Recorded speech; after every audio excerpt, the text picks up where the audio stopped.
বাংলাদেশের অন্তর্বর্তী সরকারের সঙ্গে কাজ করার আগ্রহ প্রকাশ করেছে জাতিসংঘ।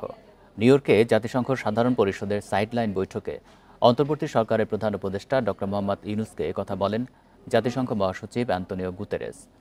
বৃহস্পতিবার জাতিসংঘ সাধারণ পরিষদের অধিবেশনের ফাঁকে ডক্টর ইউনূস ও গুতেরেসের মধ্যে বৈঠক অনুষ্ঠিত হয়। বৈঠকে বাংলাদেশের অন্তর্বর্তী সরকারকে সমর্থনের কথা জানিয়েছেন জাতিসংঘ মহাসচিব। ডক্টর মোহাম্মদ ইউনূস ও অ্যান্তোনিও গুতেরেসের মধ্যকার আলোচনায় রোহিঙ্গা ইস্যুতে জাতিসংঘের ফ্যাক্ট ফাইন্ডিং মিশনের প্রতি পূর্ণ সমর্থনের গুরুত্ব ও জাতিসংঘ শান্তিরক্ষা কার্যক্রমে বাংলাদেশের অংশগ্রহণের প্রতিশ্রুতির বিষয়টি উঠে আসে।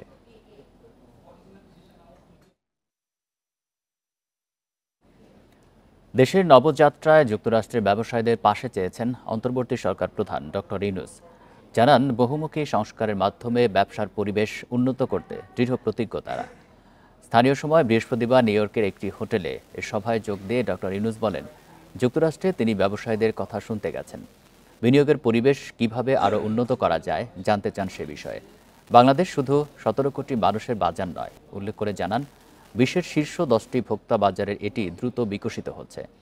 এছাড়া কৌশলগতভাবে দক্ষিণ ও দক্ষিণ পূর্ব এশিয়া এবং চীনের 300 কোটি মানুষের বাজার ধরার সম্ভাবনার সুযোগ রয়েছে। ইউএস বিজনেস কাউন্সিলের স্যারের বক্তব্যটা ছিল যে Bangladesh is now open for business, তোমরা আসো, বাংলাদেশে ইনভেস্ট করো। আমরা অলরেডি যেটা হয়েছে যে এক্সচেঞ্জ রেট স্ট্যাবিলাইজেশন হয়েছে, আপনি দেখেছেন তো, যেই প্রকৃত সরকারের 2 বছরের মধ্যে 85 টাকা ছিল ডলার, সেই জায়গায় 120 টাকা, কিন্তু এই গভর্নমেন্ট এসে এই ডলারের রেটটাকে স্ট্যাবিলাইজ করেছে। অন্তর্বর্তী সরকারকে সংস্কার ও নির্বাচনের রোডম্যাপ ঘোষণার আহ্বান জানিয়েছেন জামায়াতে ইসলামীর আমির ডাক্তার শফিকুর রহমান। সকালে খুলনার সোনাডাঙ্গায় এক সম্মেলনে এই আহ্বান জানান তিনি। জামায়াতের আমির অন্তর্বর্তী সরকারের উদ্দেশ্যে বলেন, রাজনৈতিক দলসহ সব স্টেক হোল্ডারদের সঙ্গে আলোচনা সাপেক্ষে সংস্কার ও নির্বাচনের রোডম্যাপ তৈরি করে যৌক্তিক সময়ের মধ্যে গ্রহণযোগ্য নির্বাচন দিয়ে সরকারকে বিদায় নিতে হবে। এছাড়া গণহত্যাকারীদের এদেশে রাজনীতি করার অধিকার নেই বলেও মন্তব্য করেন তিনি। তারা যেন রাজনীতিতে ফিরতে না পারে, এ বিষয়ে সবাইকে সজাগ থাকার আহ্বান জানান। গণহত্যাকারীদের জনগণের ময়দানে রাজনীতি করার কোনো অধিকার থাকতে পারে না। সংস্কারের রোডম্যাপের পাশাপাশি নির্বাচনের একটা রোডম্যাপ এই জাতিকে দিতে হবে। আগস্টে পরাজিত শক্তি বিদেশি বন্ধুদের সহায়তায় ছাত্র জনতার বিপ্লব নস্যাতের চেষ্টা করছে বলে অভিযোগ করেছেন আমার দেশ পত্রিকার সম্পাদক ডক্টর মাহমুদুর রহমান। দুপুরে 6 বছর পর দেশে ফিরে বিপ্লবের ঐক্য রক্ষার তাগিদ দেন তিনি। জানান, তার বিরুদ্ধে থাকা শতাধিক মামলার আইনি মোকাবেলার কথাও।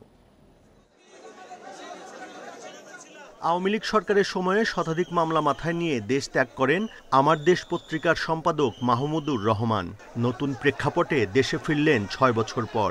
বিমানবন্দরে তাকে স্বাগত জানায় নানা সংগঠন। এ সময় মাহমুদুর রহমান বলেন, 5 আগস্টের বিপ্লব নস্যাৎ করতে মরিয়া দেশ বিদেশের ষড়যন্ত্রকারীরা। এসব মোকাবিলায় ঐক্যবদ্ধ থাকতে হবে।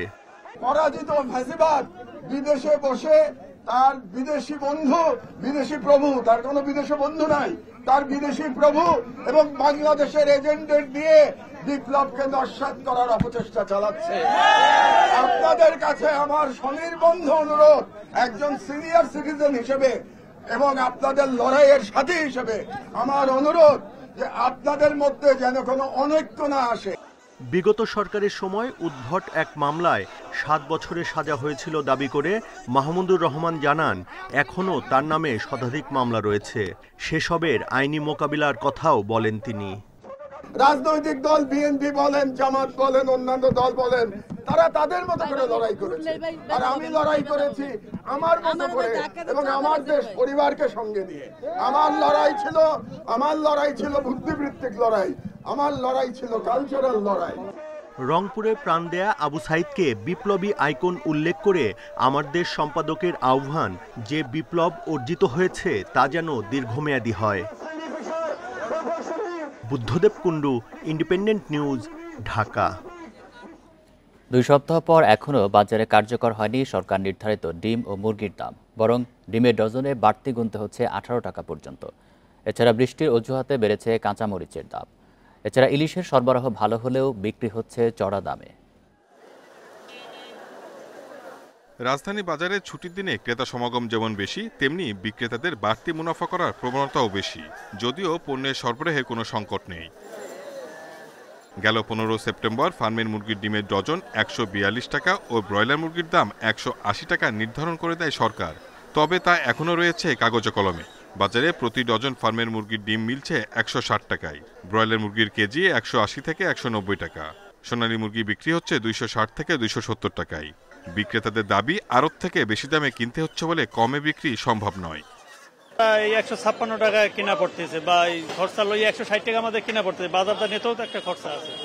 এক্ষেত্রে দেখা গেছে আমরা 160 টাকার বেশি আমরা বিক্রি করতে পারতেছি না, কিন্তু অথচ বাজারের সাথে আর সরকার যে দাম নির্ধারণ এর সাথে কোনো মিল নেই। আড়ত থেকে ওই দামে পাইতেছি না, ওই দামে পাইলে তো আমরা অবশ্যই বিক্রি করার কথা, কিন্তু ওই দাম পাইতে তার থেকে আর বাড়তি দামে এখন মাল কিনতে হয়। ইলিশের সরবরাহে ক্রেতাদের আগ্রহ বাড়লেও এখনও চড়া দাম। প্রতি কেজি ইলিশ বিক্রি হচ্ছে অন্তত 1700 টাকায়। নাগালে না থাকায় অনেককে ফিরতে হচ্ছে খালি হাতে। কিন্তু যারা ভালোভাবে টাকা ইনকাম করতেছে, দেশে চলতেছে ভালোভাবে, ওরাই খাইতে পারবে, কিন্তু মধ্যবিত্ত পরিবার বা নিম্ন পরিবার ওরা কেনার সামর্থ্যের মধ্যে নাই। এদিকে দুদিনের বৃষ্টিতে সরবরাহের ঘাটতির অজুহাতে বেড়েছে কাঁচামরিচের দাম।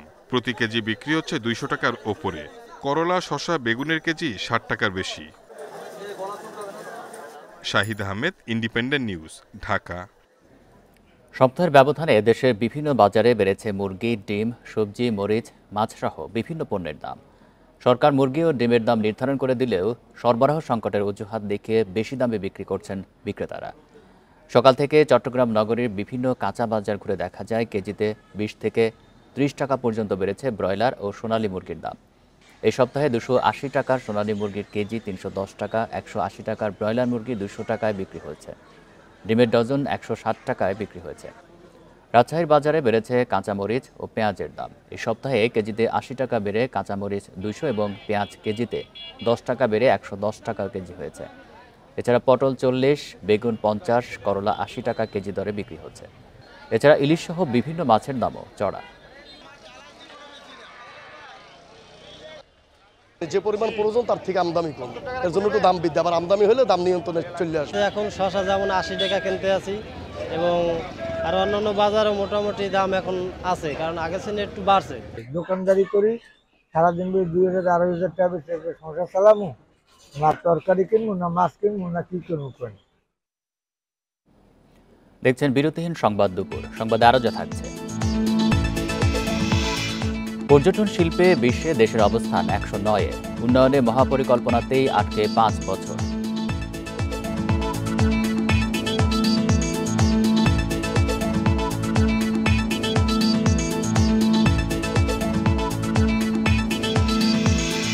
পদ্মার ইলিশে সরগরম কলকাতার বাজার। চড়া দামের কারণে কিনতে পারছেন কেবল উচ্চবিত্তরাই।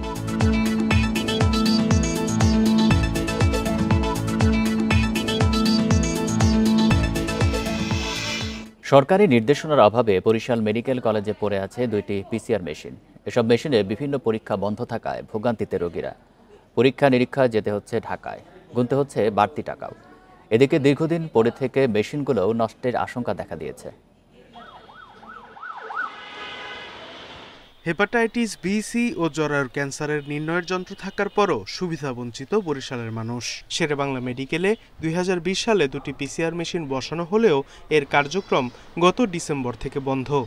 এতে ঢাকা গিয়ে পরীক্ষার পেছনে 15 থেকে 20 হাজার টাকা গুনতে হচ্ছে রোগীদের। চিকিৎসা পেতেও দেরি হচ্ছে। তো আমাদের এখানে যদি সব হয়ে যায় তাহলে আপনার এই টাকাটা তো তাদের বেঁচেই যাবে, সাথে সময়ও বেঁচে যাবে। আর সেক্ষেত্রে যত তাড়াতাড়ি সম্ভব এই ডায়াগনোসিস সম্ভব, তত তাড়াতাড়ি আপনার চিকিৎসাও শুরু করা যায়। ল্যাব সংশ্লিষ্টরা বলছেন সরকারি নির্দেশনার অভাবে তারা পরীক্ষা করতে পারছেন না। দীর্ঘদিন পড়ে থাকায় 30 লাখ টাকা দামের মেশিনগুলো নষ্টের আশঙ্কা রয়েছে। এইভাবে ডায়াগনস্টিক শুরু করি, সেখানে আমার এক্সট্রা ম্যান পাওয়ার দরকার। আমরা এই ডায়াগনস্টিক টেস্টগুলো করব কিনা এটার একদম ক্লিন কাট একটা নির্দেশনা দরকার। সরকারি প্রজ্ঞাপন দরকার যে এই টেস্টগুলো করলে আমরা কত টাকা করে সুবিধাভোগীদের কাছ থেকে নিব। বন্ধ থাকলে দীর্ঘদিন যেটা হয়, মেশিনের সার্কিট আছে, মেশিনের ডিফারেন্ট টাইপস অফ ইনস্ট্রুমেন্ট যেগুলি মাইক্রোচিপ আছে, যার মাধ্যমে আমাদের কাজগুলি করতে হয়, সেগুলি নষ্ট হয়ে যায় এবং সেগুলি অকার্যকর হয়ে পড়ে। এটা যত বেশি চালু থাকবে তত বেশি আউটপুট আমরা এখান থেকে পাবো। বিভিন্ন ভাইরাস পরীক্ষার জন্য পিসিআর মেশিন ব্যবহারের বিষয়ে ঊর্ধ্বতন কর্তৃপক্ষের অনুমতি চেয়েছে কলেজ কর্তৃপক্ষ। সেই টেস্টের ব্যাপারে আমরা ঊর্ধ্বতন মহলে আমরা 2বার ইনফরমেশন দিয়েছি এবং তারা যদি ওখানে আমাদেরকে সেগুলা সুন্দর করে ডিজাইন করে দেয় যে কী কী টেস্ট করা যাবে এবং তার রেট, যদি সেই পরীক্ষার জন্য যে রিয়াজেন্ট যেটা লাগে সেটা যদি আমাদেরকে দেয় একসাথে, তাহলে আমরা অবশ্যই আমরা সেই টেস্ট করতে পারবো। বরিশালের 2টি সহ সারা দেশের প্রায় 250 পিসিআর মেশিন একই অবস্থায় রয়েছে। Independent news. পর্যটন খাতের উন্নয়নে মহাপরিকল্পনা ঝুলে আছে 5 বছর, আর প্রায় 10 বছরে কোনো বৈঠকই হয়নি জাতীয় পর্যটন কাউন্সিলের। ফলে অপার সম্ভাবনাময় এই শিল্পে দৃশ্যত কোনো অগ্রগতি নেই। এই অবস্থায় পর্যটন শিল্পকে সমৃদ্ধ করতে বিশেষ পদক্ষেপ নেওয়ার তাগিদ সংশ্লিষ্টদের। পর্যটন অর্থনীতিতে দক্ষিণ এশিয়ার দেশগুলো ভালো অবস্থানে থাকলেও সম্ভাবনাময় এই খাতকে পুরোপুরি কাজে লাগাতে পারছে না বাংলাদেশ। পর্যটনে সারা বিশ্বে বাংলাদেশের অবস্থান এখনও 109তম। সরকারি নানা আশ্বাসও মিলছে না তেমন সুফল। দেশের পর্যটন খাতে সর্বোচ্চ নীতি নির্ধারণী প্ল্যাটফর্ম জাতীয় পর্যটন কাউন্সিল এনটিসি, কিন্তু সবশেষ 2015 সালের পর এনটিসির আর কোনো বৈঠকই হয়নি। ফলে 2019 সালে পর্যটন মহাপরিকল্পনা প্রণয়ন শুরু হলেও এখনও তা হয়নি অনুমোদন। এ মহাপরিকল্পনায় 2041 সাল নাগাদ বিদেশি পর্যটকদের উল্লেখযোগ্য মাত্রায় বৃদ্ধি ও দেশীয় কর্মসংস্থান তৈরির লক্ষ্যমাত্রা নেওয়া হয়েছে। পর্যটন খাত সংশ্লিষ্টদের মতে মহাপরিকল্পনা বাস্তবায়নে যত দেরি হবে এ শিল্পে অব্যবস্থাপনাও তত বাড়বে। টেকসই উন্নয়নে সরকারের পাশাপাশি বেসরকারি উদ্যোগেও বিকাশ ঘটাতে হবে। বাংলাদেশকে যদি আপনি পজিশনিং মার্কেটিং করতে চান, বাংলাদেশকে যদি আপনি ব্র্যান্ডিংটাকে সুউচ্চ পর্যায়ে পৌঁছে নিতে চান, তাহলে সরকারকে ইনিশিয়েটিভ নিতে হবে এবং সরকারকে উচিত হবে পর্যটন সংশ্লিষ্ট সকলকে প্রায়োরিটি বেসিসে সুযোগ সুবিধা বৃদ্ধি করে দেওয়া। দেরি হলো মহাপরিকল্পনা এনটিসিতে অনুমোদন হলে সুফল মিলবে বলে আশা ট্যুরিজম বোর্ড প্রধানের। মাস্টার প্ল্যানটা অনুমোদিত হবে জাতীয় পর্যটন পরিষদে। এই পর্যটন পরিষদ পুনর্গঠনের জন্য আমরা প্রস্তাব দিয়েছি এবং দ্রুত এটার মিটিং আহ্বানের জন্য। তো ক্যাবিনেট ডিভিশন এটা পুনর্গঠনের জন্য কাজ করছে। আমরা আশা করি খুব দ্রুতই মিটিং হবে এবং আমরা এটা উপস্থাপন করব। বাংলাদেশ ভ্রমণে কানাডা, যুক্তরাষ্ট্রসহ যেসব দেশ সতর্কতা দিয়েছে তা প্রত্যাহার করতে কাজ চলছে বলেও জানিয়েছে tourism board. Shahid Ahmed, independent news, Dhaka. পর্যটনের সমস্যা, সংকট, সম্ভাবনা নিয়ে আরও জানাতে কক্সবাজার ও খাগড়াছড়ি থেকে যুক্ত হচ্ছেন সহকর্মীরা। প্রথমেই কক্সবাজার থেকে জানাবেন সহকর্মী তৌফিকুল ইসলাম। তৌফিকুল, কক্সবাজারে পর্যটনে কি কি সমস্যা রয়েছে, যারা পর্যটক রয়েছেন তাদের কি প্রত্যাশা? কক্সবাজারে পর্যটনের যদি সমস্যা বলতে হয় তাহলে অনেক সমস্যা একত্রিতভাবে বলতে হয়। যেহেতু কক্সবাজারে যারা ভ্রমণে আসেন প্রথমেই এসে তারা সমুদ্র স্থানে ব্যস্ত হয়ে যান। এই সমুদ্র পাড়ের এলাকার পরিস্থিতি যদি একটু বলতে হয় তাহলে আমি বর্ণনার সাথে সাথে একটু দেখাতে চাই আপনাদেরকে।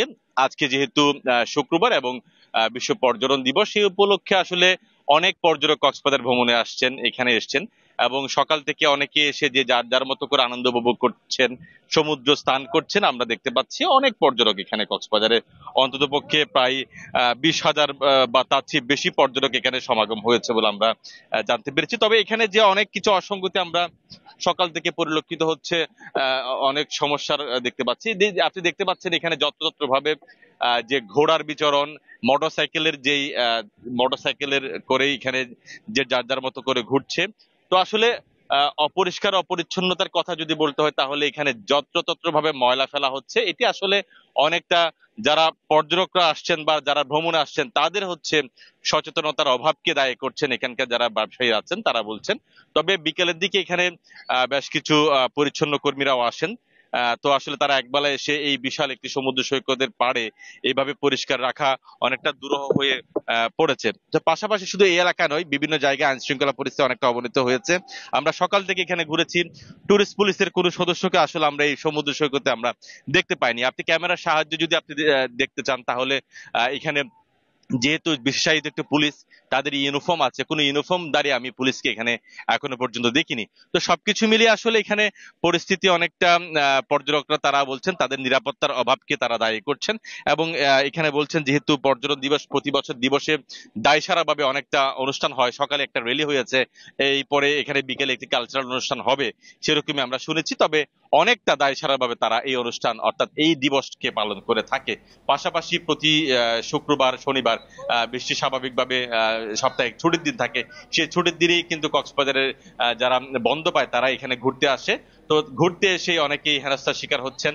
তো সবকিছু মিলে তারা বলছেন তাদের নিরাপত্তাটা আগে এবং পাশাপাশি এখানকার বিনোদনের যে যদি ব্যবস্থা করা যায়, রাতের বিনোদনের কোনো ব্যবস্থা কক্সবাজারে নেই এবং সেই সাথে তারা বলছেন শুধুমাত্র সমুদ্র সৈকতে এসে ঘোরাফেরার পরে তাদের রাতে হোটেলে অবস্থান করা ছাড়া আর কোনো তাদের কোনো বিনোদনের কোনো জায়গা নেই।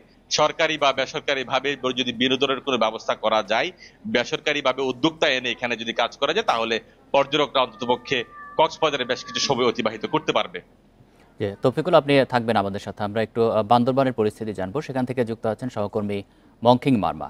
মংকিং, আপনি শুনছিলেন কক্সবাজারে বেশ কিছু সমস্যার কথা বলছেন, বান্দরবানে মূলত মূল সমস্যাগুলো কি, আর সেখানে যারা সংশ্লিষ্ট ব্যবসায়ী রয়েছেন তারা কি বলছেন, তাদের কি ধরনের প্রত্যাশা?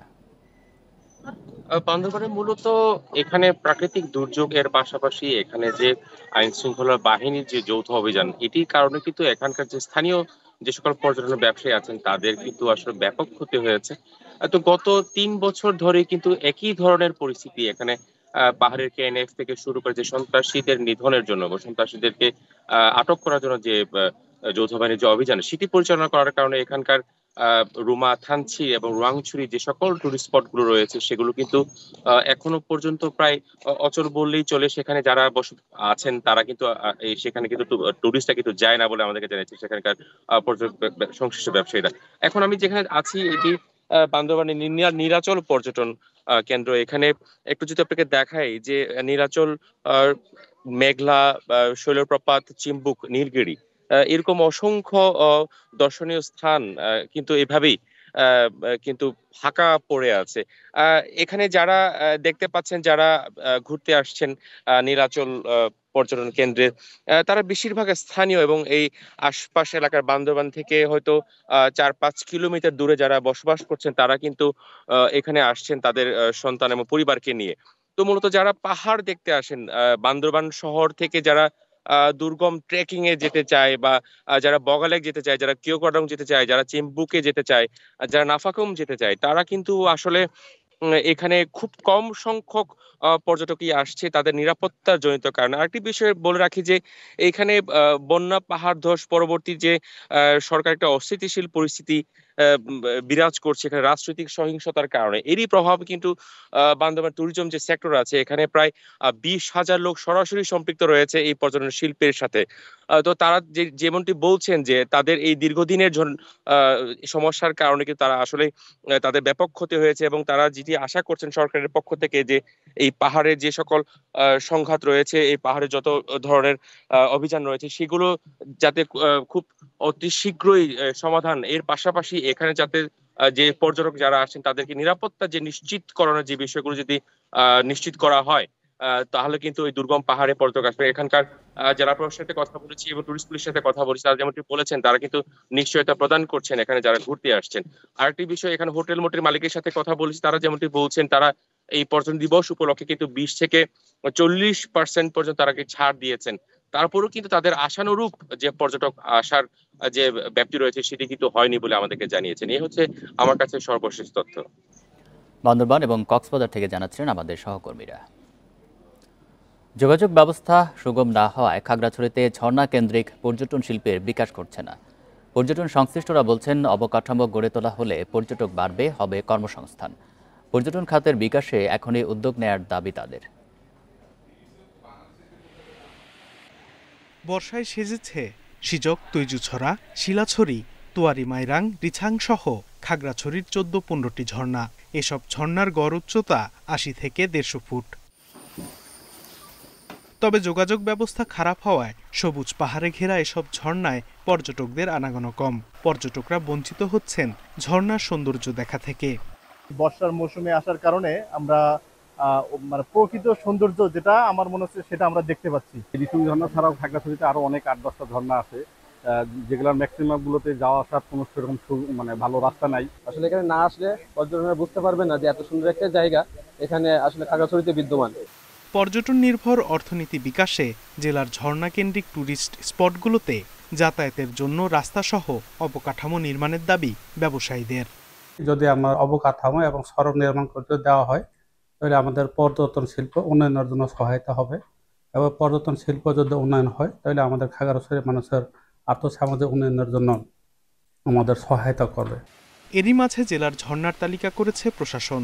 পর্যটনের বিকাশে এর গুরুত্ব তুলে ধরে বেসরকারি পর্যটন মন্ত্রণালয়ে চিঠিও দিয়েছে।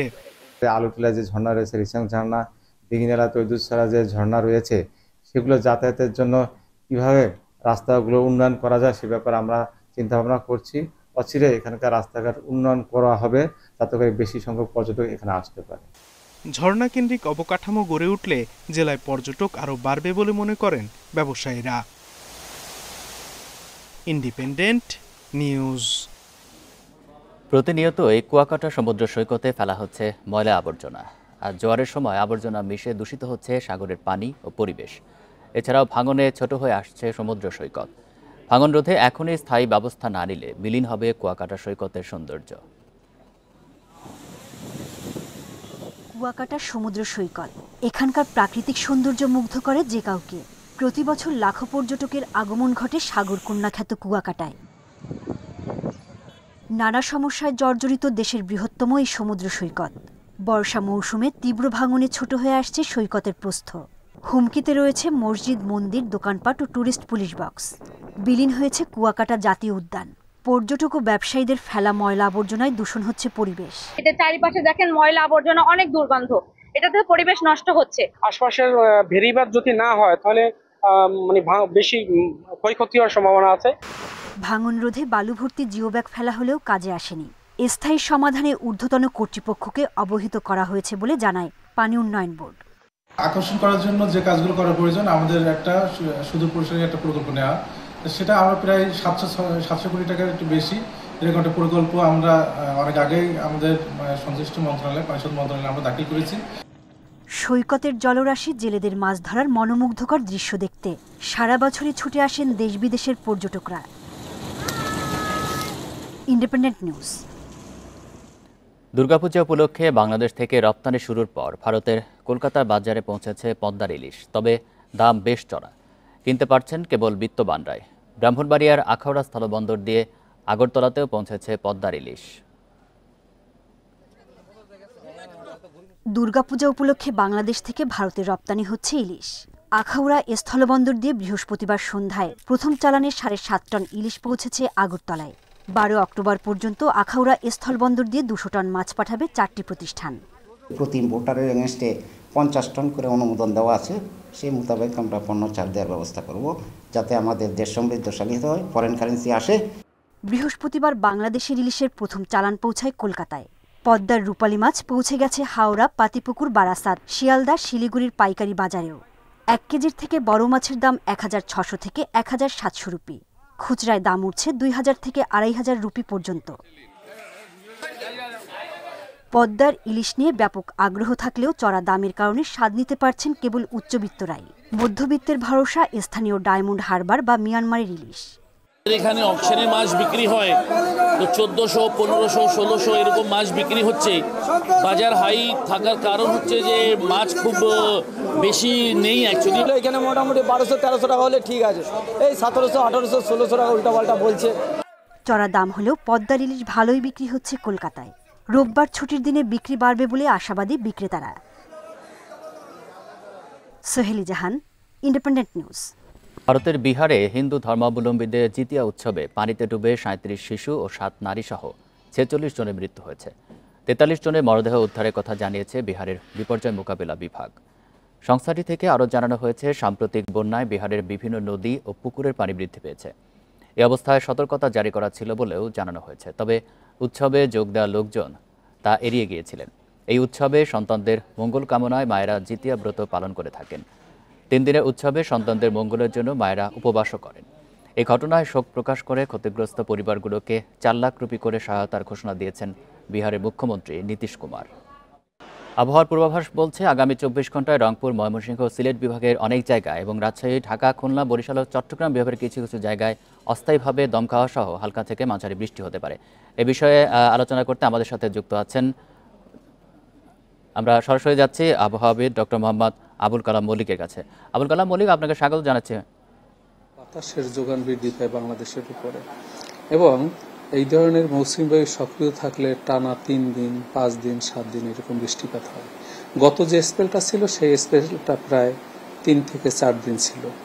আজকে থেকে বৃষ্টিপাতের তীব্রতা অনেকটাই কমে গেছে, তবে ঢাকায় আজকে বললাম যে সকাল থেকে দুপুর 12টা পর্যন্ত 3 মিলিমিটার বৃষ্টিপাত রেকর্ড করা হয়েছে এবং দেশের পঞ্চগড়ে বেশি বৃষ্টিপাত রেকর্ড করা হয়েছে, প্রায় 63 মিলিমিটার বৃষ্টিপাত রেকর্ড করা হয়েছে সকাল থেকে দুপুর 12টা পর্যন্ত তেঁতুলিয়াতে।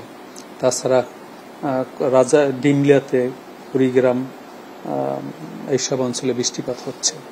এই যে বৃষ্টিপাতের তীব্রতা আগামীকাল থেকেও মাঝারি ধরনের ভারী বৃষ্টি।